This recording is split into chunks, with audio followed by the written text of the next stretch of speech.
All right, welcome back, everybody. This is Eric here from Iraq Veteran 8888, and we're going to lay out a video here that you're probably not used to seeing, but hopefully you'll find this concept somewhat informative, and that's involving your food preps. All right, I know that some of you guys watching this video are probably like me, and you like to have a certain amount of food and preps laying around just for emergency reasons. You never know when a disaster might come about, political unrest, some type of situation might present itself where you need to have some food laying around the house so that either you don't become a victim or you don't starve to death or whatever, etc., etc. I'm proposing about a $200 a month budget that you can set aside that will get you in a fairly decent amount of preps. If you let the course of the budget run a full year and you have a year to prepare and you set back $200 a month, I strongly feel that you can be pretty well prepared on $200 a month. I know that money's tight right now, and I've been crunching some numbers here and trying to figure out exactly how people can stretch their dollar and still be prepared and not break the bank too bad. As many of you know, food rotations and storing food can be a real chore. Some of you that are really into prepping, like hardcore, and have like total food banks, set up in your house that can last, 3 to 4 months or more. Those kind of people will tell you that, you can have a considerable amount of money invested in that amount of food. I've done a little bit of basic math here. The average person, the average male adult, requires, by the letter of what most doctors and scientists agree to, about 3 liters of water per day. That's about 6 bottles of water that you see behind me here. So that means that 15 cases of water would equate to 60 servings. So if you were prepping for just yourself, all right, say it was just you, 60 servings would in theory last you 2 months. So 15 cases of water, a 24 pack like you see behind me, would last you, the average person, 2 months. Now that doesn't factor in water to bathe with, water to cook with. This is just drinking water. So bear that in mind, that there are a lot of things that you can do for water, of course, that may be covered in another video. But this is mainly about food and budgeting. All right, that's the big word here, budget. So based on that estimate, let's just say you have a family of 4 and you want to be able to sustain 2 weeks on your preps in a natural disaster or something like that. That could be done on a budget of about $50 a month. All right, and that's at $2.99 per 24 pack. Obviously, you can probably find that cheaper depending on what you do. But that's 15 cases of water. That would last 4 people a couple of weeks.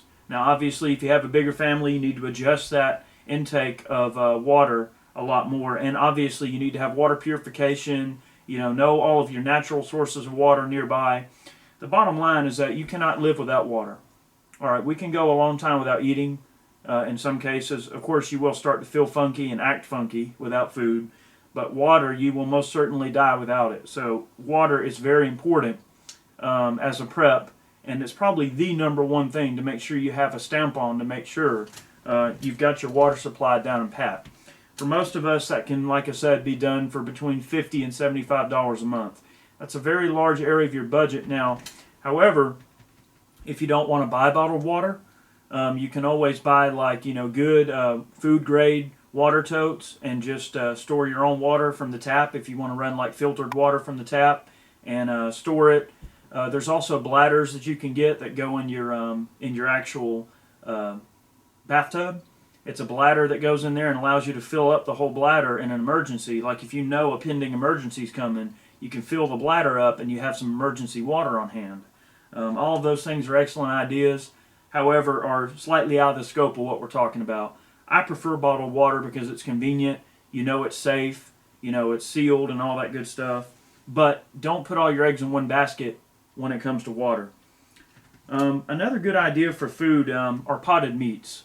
I'm a very big proponent of potted meats for preps. They generally have a long shelf life. They're high in protein, usually high in salt, sodium, fats, which when you're in a situation where you're trying to survive, or more importantly, when you're in a situation where you're under a very high stress environment that you're in, Obviously you're going to burn more calories, and you're going to need more calories to survive. So having those high fat foods, high sodium content, high protein, those definitely aren't bad things. High carbohydrate food items are always going to be a good thing. We'll move on to that in a moment. But for potted meats, obviously they keep a long time. You've got options like tuna. Tuna is very low in fat, high in protein, very, very good for you. Very good source of energy. I've always been a big fan of Spam. Obviously, any prepper's probably got a few cases of Spam laying around. A really good potted meat that a lot of people tend to overlook, and one that my wife actually was able to point out to me as being an excellent option, is corned beef hash. Corned beef hash actually has potatoes in it. So you've got a double whammy. You've got a potted meat item that can last a long time on your shelf, but also has potatoes in it, and you've got a good source of carbohydrates, protein, and best of all, the price on this stuff is generally pretty cheap. So really, that's a winner. If you like eating corned beef hash, buy up a bunch of this. At $2 a can, it's definitely a good deal. And of course, you can find any of these potted meats on sale. If you play your cards right, check the manager specials. Just make sure the dates on them are good. Make sure you're checking the dates and making sure that nothing's going bad or anything. So by my proposed budget, about $80 of your monthly budget, about $20 a week, will go towards potted meats. It doesn't seem like a lot of meat, but it really is. It adds up. And of course, remember, we're going off of the whole year. So say nothing happens for a year and you adhere to this budget. Yeah, it might take a year, but it's going to be a lot of food. I mean, I've only been adhering to this particular budget now for about 4 months, and I've already got a ton of preps. I mean, enough to last easily 3 or 4 weeks through any disaster. So next thing I'm going to propose is your dry goods, like rice, beans.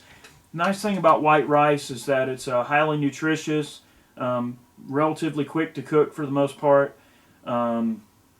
Obviously very high in carbohydrates, so as a energy source, that's always going to be a good thing to have a high carb food laying around. Also, beans and rice and other staples like that, they have a good shelf life. Properly stored rice and beans can last well over 15 years.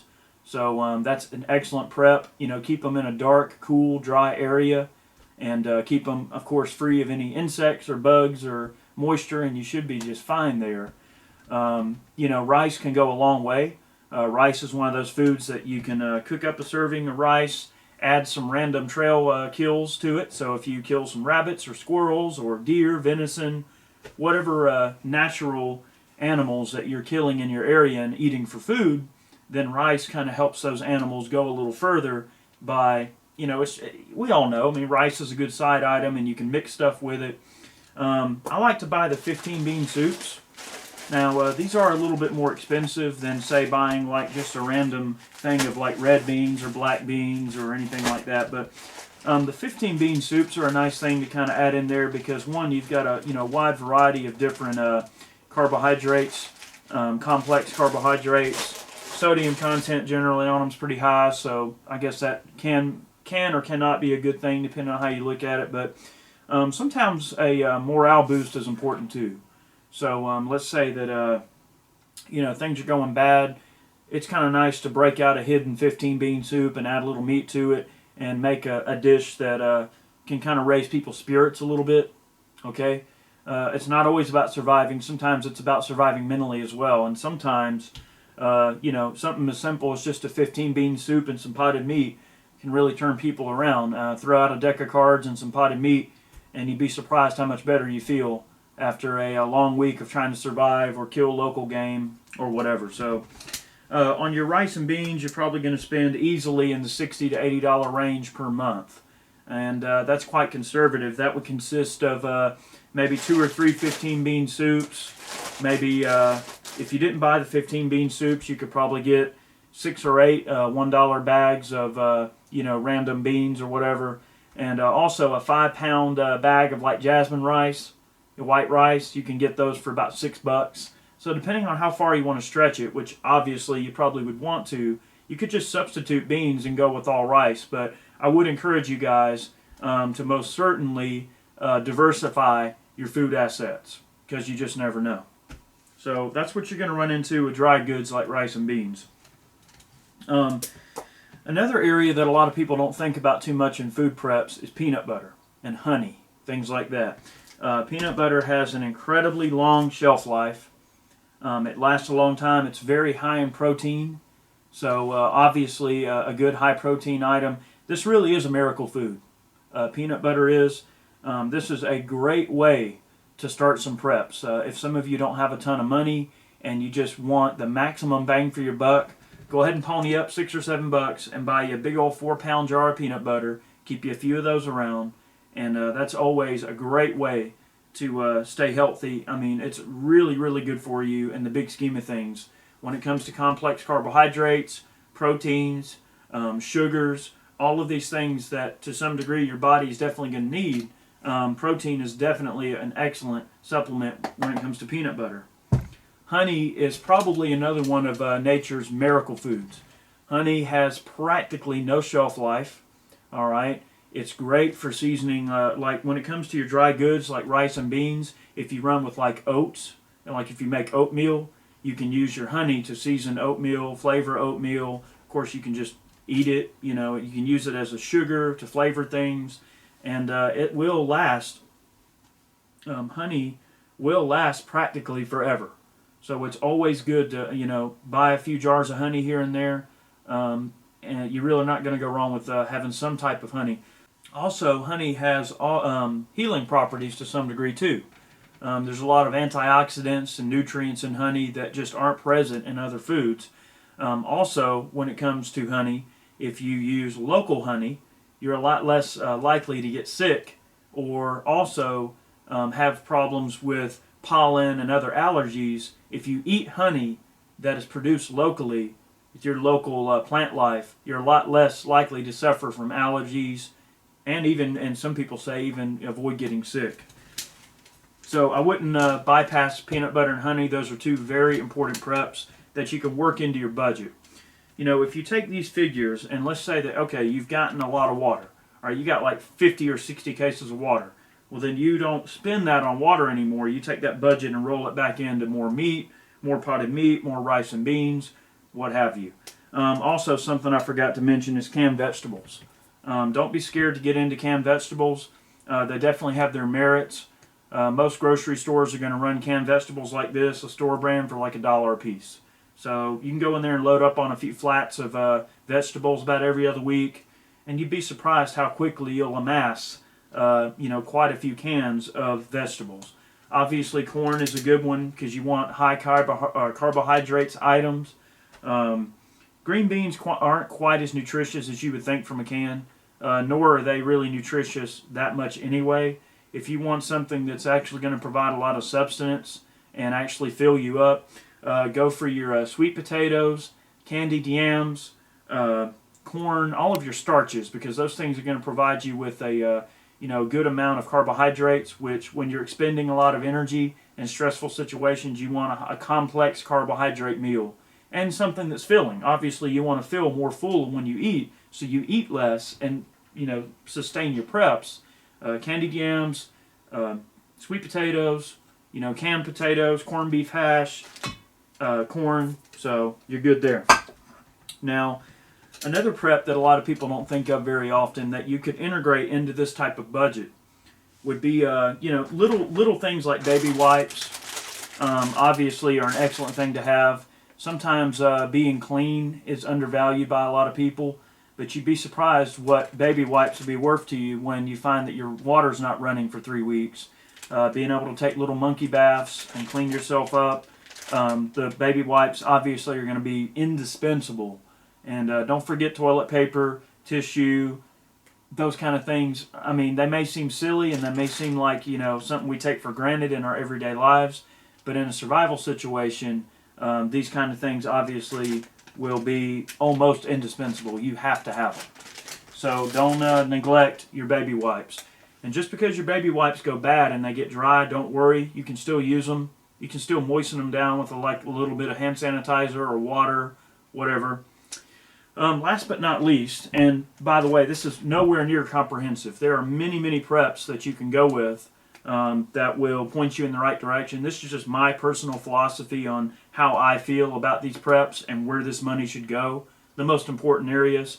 So let's say that 4 or 5 months into your budget, okay, you've prepped and you've gotten all of your things together. Let's say you got plenty of water, you're getting lots of canned meat, you got plenty of dry goods, you got 120, 150 pounds of rice that you've bought over the years, and you've stored it properly, okay.